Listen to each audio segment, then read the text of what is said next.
Subscribe channel Truth.id dan aktifkan lonceng notifikasi untuk mendapatkan informasi seputar live streaming dan video khotbah terbaru. Posisi tombol subscribe berada di kanan atas channel kami dan jangan lupa nyalakan loncengnya.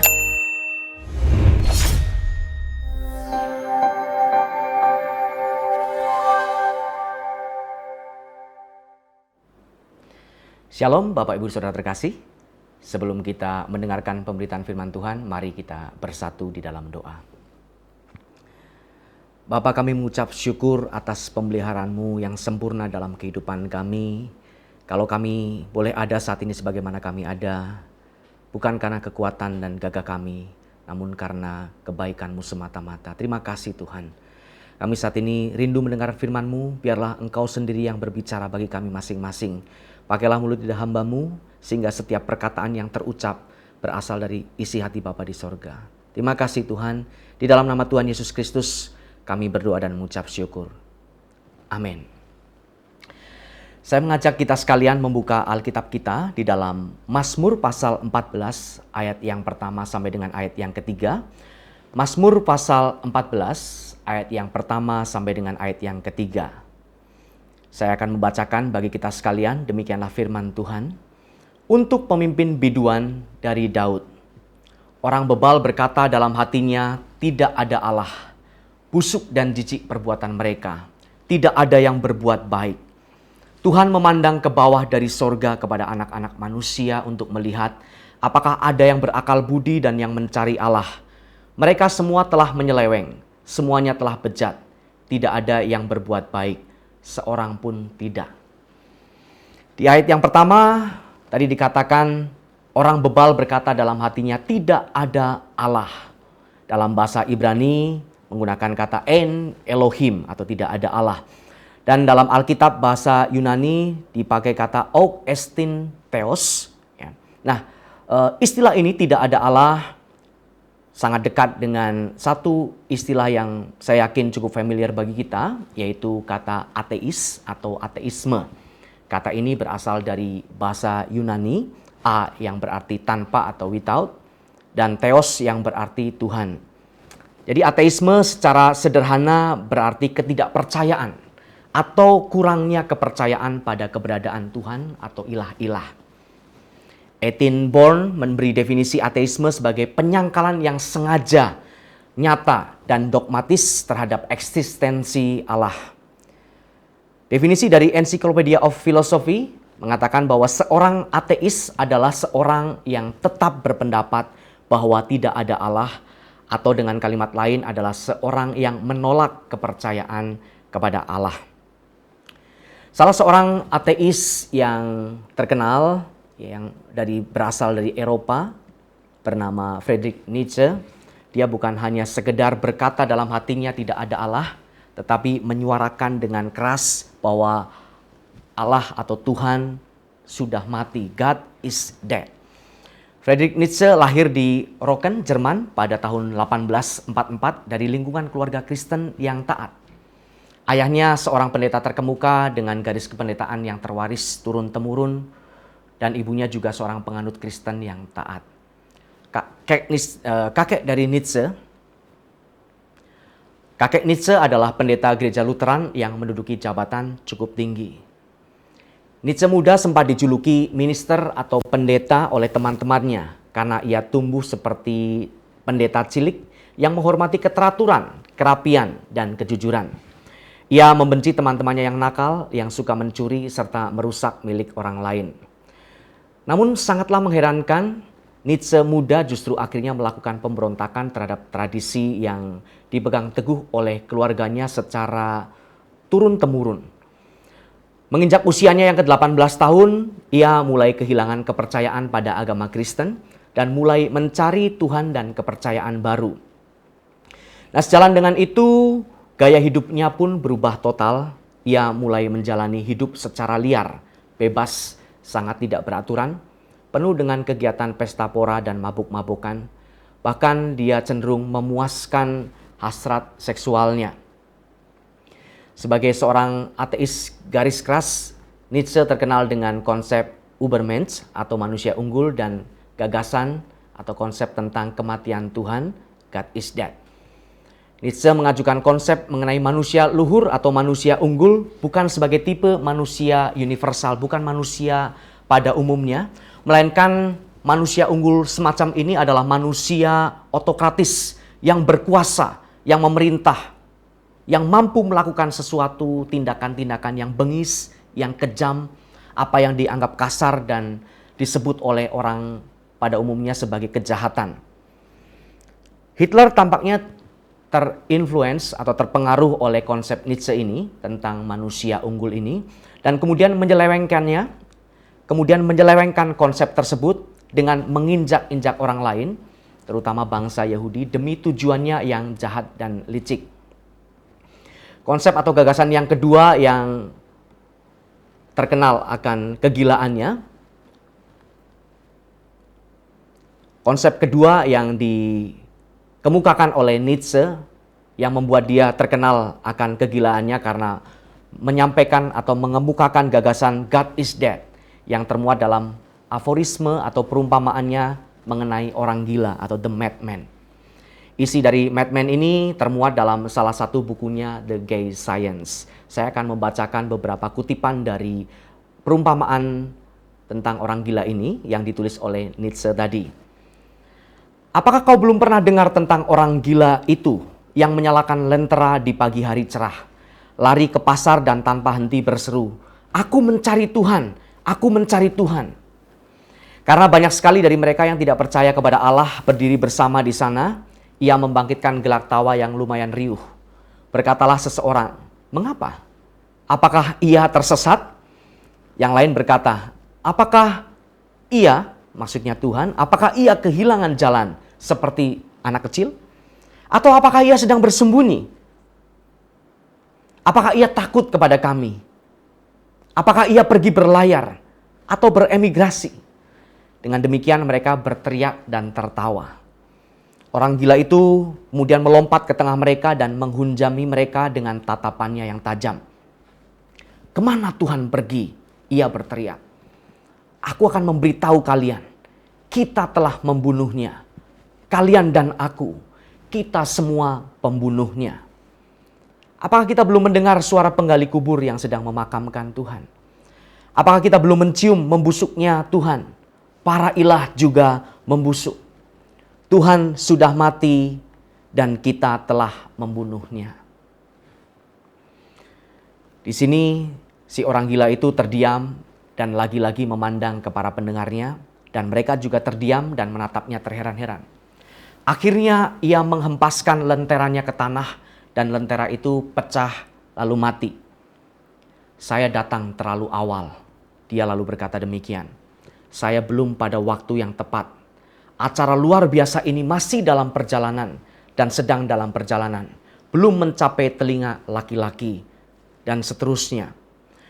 Lebih jauh diceritakan bahwa pada hari yang sama orang gila itu memasuki beberapa gereja lainnya dan di sana menyanyikan Requiem Aeternam Deo atau Eternal Rest to God atau nyanyian himne tentang kematian Tuhan.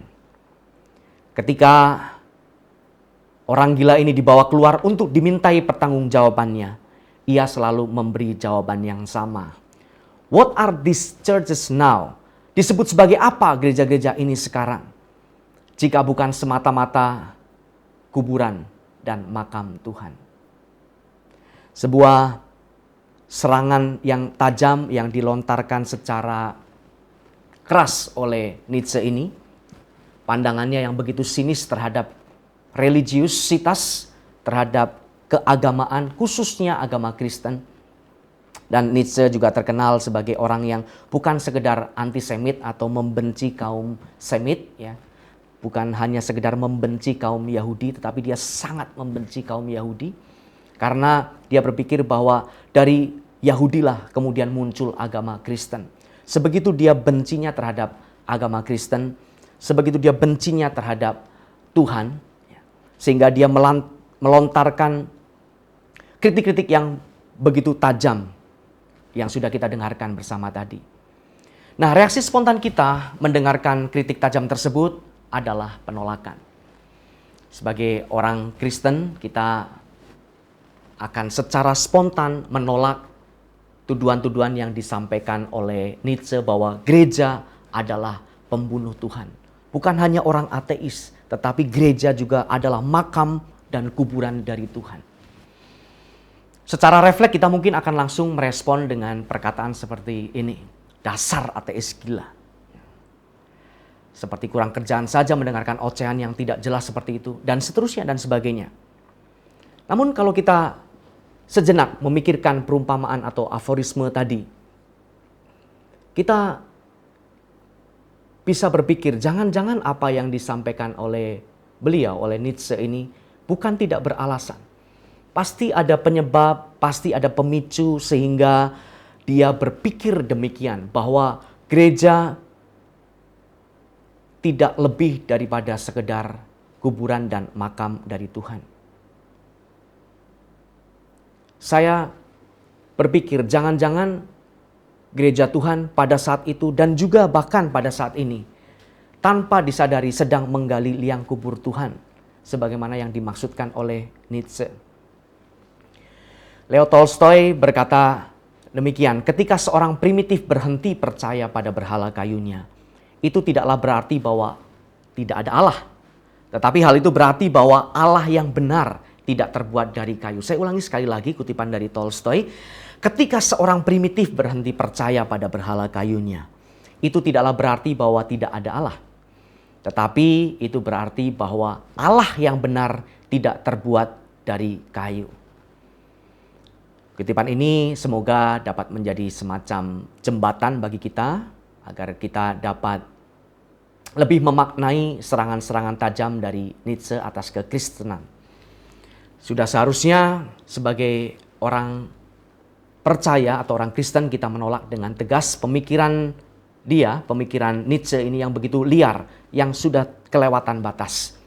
Tetapi di sisi lain kita juga tidak boleh terlalu naif dengan menutup segala kemungkinan bahwa gereja-gereja masa kini dan juga termasuk orang-orang Kristen di dalamnya sedang membangun berhala kayunya sendiri. Jangan-jangan orang Kristen, setidaknya sebagian orang Kristen dan gereja-gereja tanpa disadari mereka sedang membangun berhala kayunya sendiri. Terbalik dengan primitif yang mulai meninggalkan keyakinan lamanya dan mulai meninggalkan berhala kayunya, justru gereja jangan-jangan sedang membangun berhala kayunya sendiri. Dan dengan demikian mereka menggali liang kubur Tuhan dan menjadi kuburan serta makamnya Tuhan. Tentu yang saya maksud sebagai pembunuh Tuhan bukan dalam arti harfiah seolah-olah Tuhan bisa mati seperti halnya manusia. Allah Sang Pencipta, Dia bersifat kekal, Dia tidak berkesudahan, dari selama-lamanya sampai selama-lamanya Dia tetap ada. Tentu tidak ada seorang pun juga atau sesuatu apapun juga yang dapat mengakibatkan kematiannya. Tetapi yang saya maksud sesuai dengan judul khotbah ini yaitu pembunuh Tuhan adalah bahwa Tuhan karyanya tidak dapat dinyatakan secara nyata di dalam kehidupan orang percaya. Karyanya, kuasanya tidak dapat dinyatakan di dalam gereja di mana sudah seharusnya menjadi bait Allah, menjadi tempat kediaman Allah. Di mana Allah bertahta di atas kita, umat-umatnya yang percaya kepadanya. Jadi maksud dari pembunuh Tuhan artinya bahwa pengenalan yang salah tentang Allah, pemahaman yang keliru tentang pribadi Allah dapat membunuh, quote unquote ya, dapat tanda kutip membunuh karyanya, rencananya, penyertaannya di dalam kehidupan kita. Jika kita melihat di sekeliling kita dan kita bersikap jujur, kita dapat menyaksikan bahwa orang-orang Kristen, bahkan aktivis-aktivis atau bahkan pendeta sekalipun, teolog-teolog, mereka memiliki sikap hidup yang tidak mencerminkan karakter sebagai orang-orang percaya, karakter sebagai anak-anak Allah.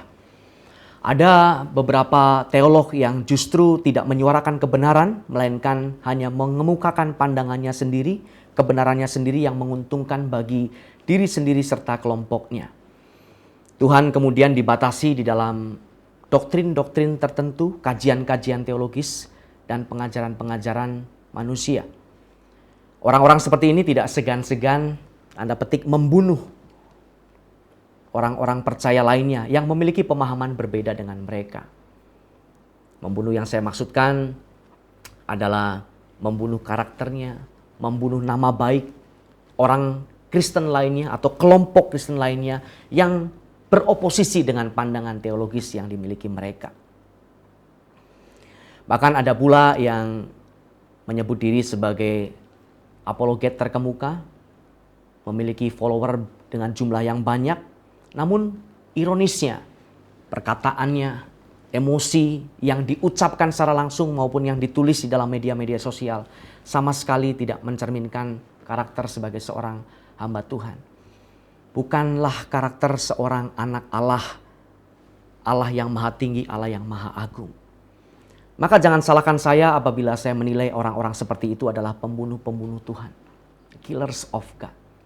Orang-orang yang kejam, orang-orang yang keji, orang-orang yang bengis. Seperti yang disampaikan oleh firman tadi. Dalam Mazmur 14 ayat 1-3 tadi. Busuk dan jijik perbuatan mereka. Tidak ada yang berbuat baik. Kemudian di ayat yang ketiga, mereka semua telah menyeleweng. Semuanya telah bejat. Tidak ada yang berbuat baik. Seorang pun tidak. Tentu yang mereka perbuat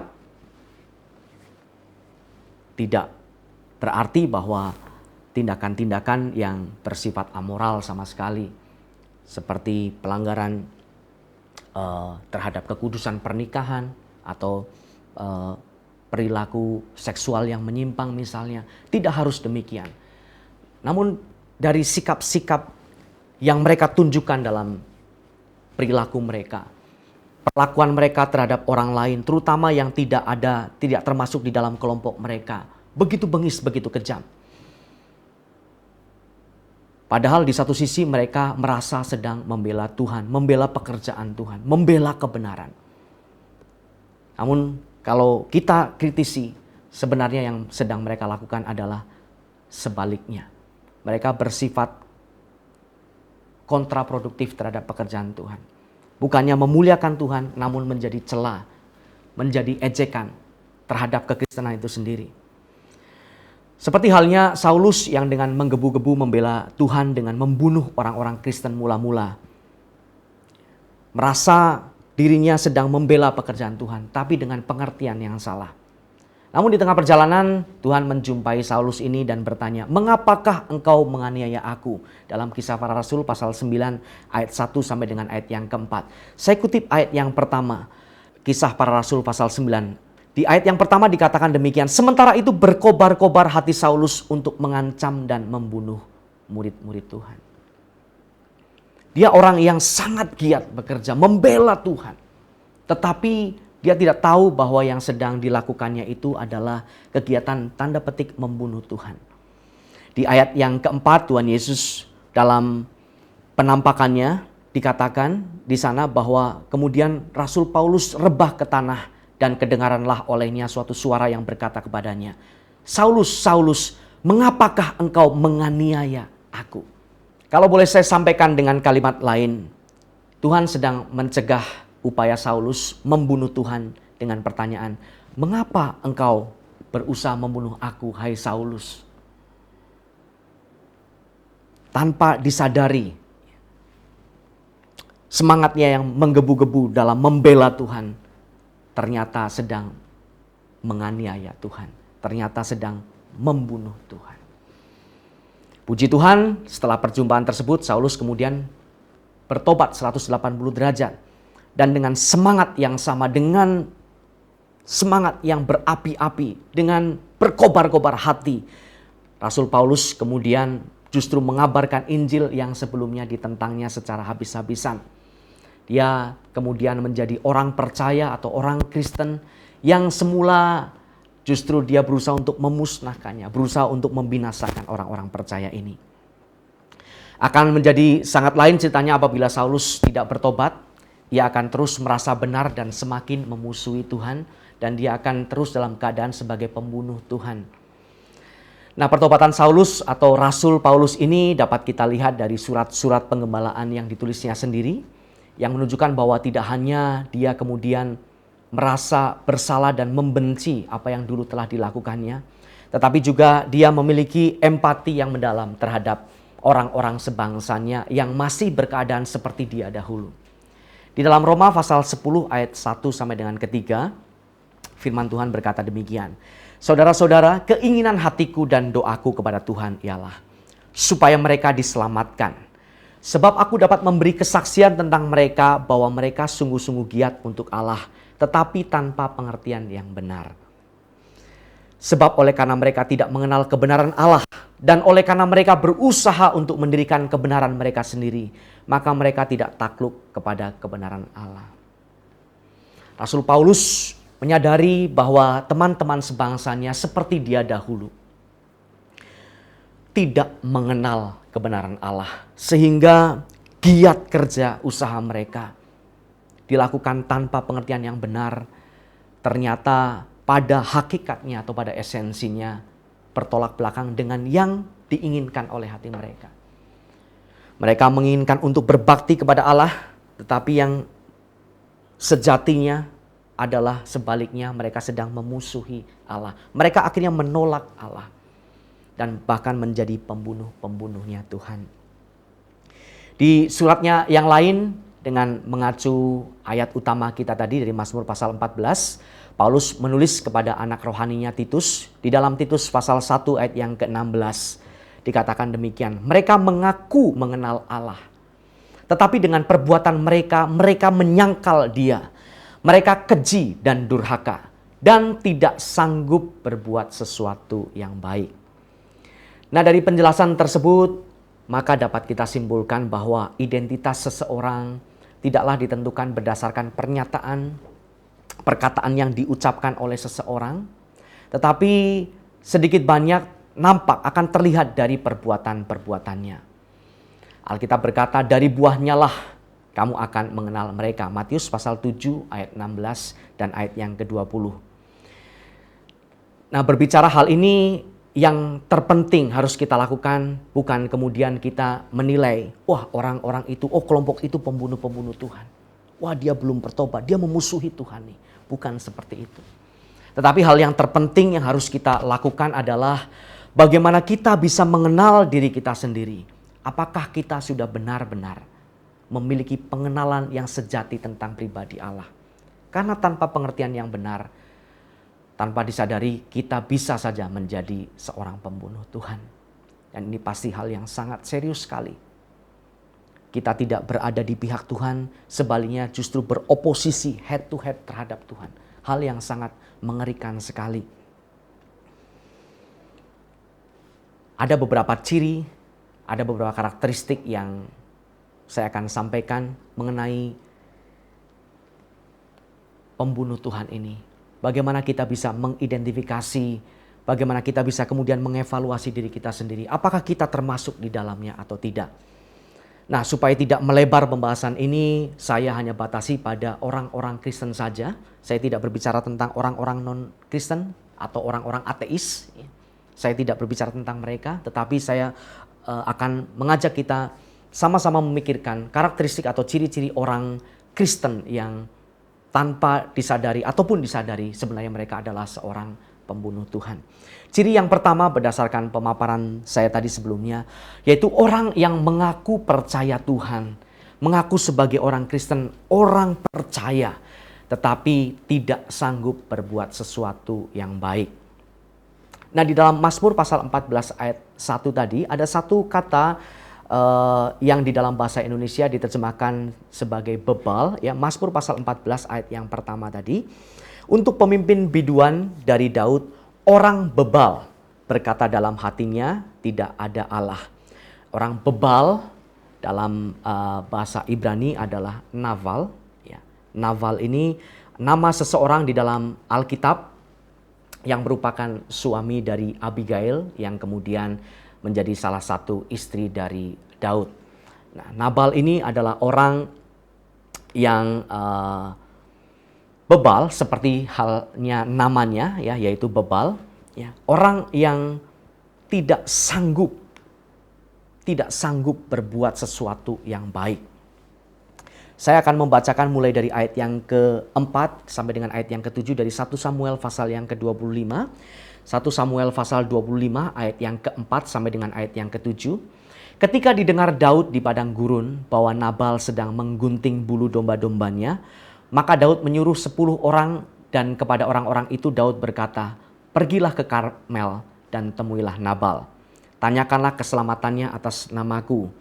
Dan sampaikanlah salam ini kepadanya, selamat. Selamatlah engkau, selamatlah keluargamu, selamatlah segala yang ada padamu." Ayat yang ketujuh, "Baru-baru ini aku mendengar bahwa engkau mengadakan pengguntingan bulu domba. Adapun gembala-gembalamu yang ada dengan kami tidak kami ganggu dan tidak ada sesuatu yang hilang daripada mereka selama mereka ada di Karmel." Coba kita lihat apa respon atau reaksi dari Nabal ini kepada Daud. Di ayat yang ke-10, "Tetapi Nabal menjawab anak buah Daud itu, katanya, 'Siapakah Daud? Siapakah anak Isai itu?' Pada waktu sekarang ini ada banyak hamba-hamba yang lari dari tuannya." Nabal ini bukan orang yang sama sekali tidak mengenal Daud. Dia bisa menyebutkan siapa anak Isai itu. Tapi sesungguhnya Nabal ini adalah orang yang tidak tahu berterima kasih terhadap orang yang sudah berjasa kepada hidupnya. Di ayat-ayat sebelumnya yang tadi saya sudah bacakan, di sana dikatakan atas pengawalan dari Daud dan juga orang-orangnya, maka ternak dari Nabal ini tidak ada yang hilang, tidak ada yang dimakan oleh binatang buas maupun dicuri oleh orang-orang lain. Bukannya membalas kebaikan Daud ya, dengan upeti, tetapi justru sebagai balasan adalah hinaan dan cercaan. Siapa itu Daud? Siapa anak Isai itu? Pada waktu sekarang ini ada banyak hamba-hamba yang lari dari tuannya. Suatu penghinaan yang serius dari Nabal terhadap Daud ini.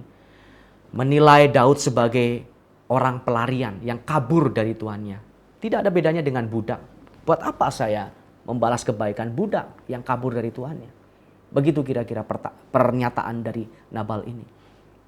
Nah, jadi ciri yang pertama, orang yang tidak sanggup berbuat sesuatu yang baik, yaitu orang-orang yang tidak tahu berterima kasih kepada orang lain, kepada orang yang berbuat baik, yang selama hidupnya di masa lalu sudah berjasa terhadap dia, tetapi bukannya dibalas dengan kebaikan, ya, at least paling tidak berterima kasih kepada orang tersebut. Justru yang ada adalah hinaan, yang ada adalah cercaan, yang ada adalah ejekan terhadap orang yang pernah berjasa dalam hidupnya. Saya beberapa kali mendengar beberapa kisah, beberapa cerita nyata, kisah nyata yang saya mendengarnya miris hati. Kok bisa ya ada orang-orang yang sangat tidak tahu berterima kasih seperti itu. Dari seorang narasumber yang sangat bisa saya percaya kebenarannya. Beliau menceritakan, men-sharingkan dulu pernah membantu seseorang. Orang ini dari bukan siapa-siapa, orang dari kampung. Tidak ada sanak famili keluarga ya, di Jakarta. Lalu kemudian ditolong, dirawat, ya, diberi makan, disekolahkan, ya, sampai dengan pendidikan yang tinggi. Setelah tanda petik menjadi orang ini lalu kemudian menjadi seperti kacang lupa kulitnya.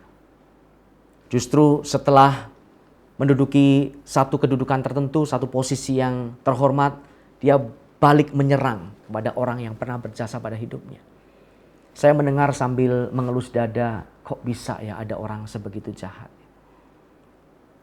Ada lagi orang-orang lain yang sudah dibantu, lalu kemudian di kemudian hari justru menyerang orang yang pernah berbuat baik kepadanya di media sosial secara kejam sekali. Mengata-ngatakan sesat, ya, mengata-ngatakan hal-hal yang tidak pantas saya ucapkan di mimbar ini. Sungguh hal yang sangat menyedihkan. Dan itu adalah karakteristik pertama dari atau ciri-ciri pertama dari orang Kristen yang pembunuh Tuhan. Dia merasa aman hidupnya, merasa dia memiliki Tuhan, merasa sedang berbakti kepada Tuhan. Tetapi dari perilakunya, dari sikapnya tidak tahu berterima kasih. Orang-orang seperti ini harus dikategorikan sebagai orang yang memusuhi Tuhan, sebagai pembunuh Tuhan. Tidak sanggup berbuat sesuatu yang baik bisa juga berarti bahwa tidak tahu berterima kasih kepada Tuhan. Yang pertama, tidak tahu berterima kasih kepada orang lain. Yang kedua, tidak tahu berterima kasih kepada Tuhan. Memang orang-orang yang tidak tahu berterima kasih kepada Tuhan ini masih berdoa kepada Tuhan. Dan dalam doa-doanya dia pun berterima kasih kepada Tuhan. Mengucapkan kata terima kasih. Terima kasih Tuhan, syukur kepadamu. Tetapi isi doanya selalu berisikan atau dipenuhi syarat dengan tuntutan-tuntutan kepada Tuhan. Seolah-olah Tuhan dijadikan pihak yang berhutang kepadanya. Padahal kalau misalnya ditanya, apa hutang Tuhan? Orang-orang seperti ini mungkin tidak segan-segan berkata, ayo kita klaim janjinya Tuhan. Janji yang mana yang belum Tuhan genapkan dalam kehidupanmu? Orang ini mungkin tidak bisa menjawabnya. Nah, inilah ciri-ciri orang yang tidak tahu berterima kasih kepada Tuhan. Mereka tidak menyadari bahwa kita adalah ciptaan dan Tuhan adalah pencipta kita. Dan sebagai pencipta, dia tentu tidak terikat atau tidak memiliki kewajiban untuk memberikan apapun kepada kita. Kalau kita diberi berkat oleh Tuhan, puji Tuhan, kita menerimanya dengan penuh ucapan syukur. Tetapi kalau tidak diberi oleh Tuhan, kita meminta sesuatu dan Tuhan tidak memenuhinya, kita pun tidak boleh kecewa. Apalagi memusuhi Tuhan, apalagi membunuh Tuhan. Menutup karya Tuhan di dalam kehidupan kita. Sebagai pencipta, Tuhan tidak pernah berhutang apapun kepada kita. Justru kita yang sebagai ciptaan, kitalah yang berhutang kepada Tuhan.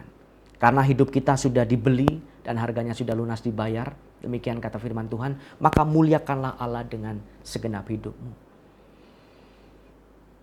Nah, inilah ciri-ciri yang pertama, orang yang mengaku percaya Tuhan, namun tidak sanggup berbuat sesuatu yang baik, yaitu orang-orang Kristen yang tidak tahu berterima kasih kepada orang lain, juga tidak tahu berterima kasih kepada Tuhan. Berikutnya, orang yang mengaku percaya Tuhan, namun tidak berpikir bahwa Tuhan bersifat adil. Ia adalah pribadi yang maha adil.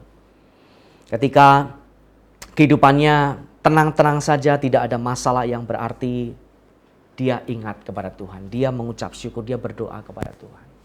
Tetapi ketika ada sesuatu peristiwa yang tidak mengenakan hati, sesuatu yang tidak dikehendakinya terjadi menimpa kehidupannya, ada suatu kemalangan yang terjadi dalam hidupnya, ada penderitaan yang terjadi dalam hidupnya, dengan mudahnya orang-orang seperti ini berkata, di mana Tuhan? Di mana Tuhan? Di mana keadilannya? Katanya dia maha adil. Kok bisa peristiwa seperti ini menimpa dalam kehidupan kita? Di mana pembelaan Tuhan? Sikap seperti ini dapat dikelompokkan sebagai orang Kristen yang adalah pembunuh Tuhan. Memang seringkali kehidupan terjadi tidak seperti yang kita harapkan. Memang kita harus bisa katakan bahwa dalam beberapa hal Allah sepertinya tidak adil. Allah sepertinya tidak adil. Tetapi dia adalah Allah yang maha adil. Kalau Allah adalah Allah yang adil seperti yang kita pikirkan, sesuai dengan persepsi kita manusia, maka tidak mungkin dia mengutus putra tunggalnya untuk menghapus dosa manusia. Itu bukan keadilan. Itu ketidakadilan di atas segala ketidakadilan.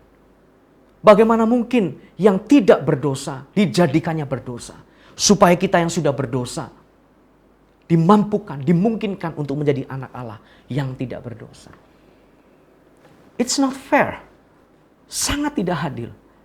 Tetapi Allah adalah Allah yang maha adil. He is just. Justice, pengadilannya itu sangat bersifat adil. Justru karena kasih-Nya itu, Allah mengabaikan nilai-nilai keadilan seperti yang dipersepsikan oleh manusia. Justru karena tanda petik ketidakadilan Allah ini, kita kemudian dimungkinkan untuk diselamatkan dan beroleh kehidupan yang kekal bersama dengan Dia untuk selama-lamanya di kerajaan sorga. Jadi kita harus bersyukur bahwa sometimes kehidupan seems like it's not fair, tidak adil. Tetapi di atas segala-galanya kita harus memegang teguh suatu keyakinan bahwa Dia selalu bertindak adil. Apapun keputusannya, apapun yang Dia lakukan, apapun yang Tuhan Allah kerjakan dalam kehidupan kita, semua pasti demi kebaikan kita. Roma pasal 8 ayat 28, ayat yang sudah sangat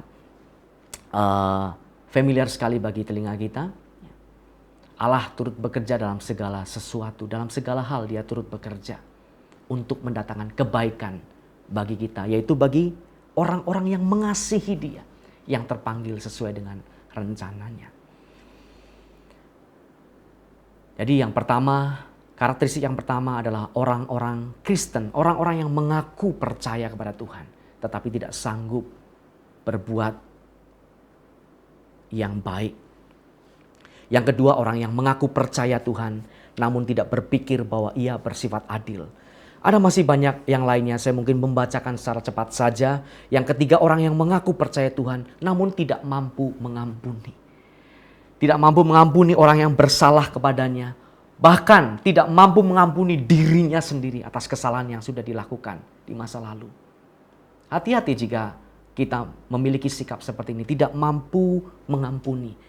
Padahal merasa sebagai orang yang percaya, mengaku bahwa Dia adalah Tuhan.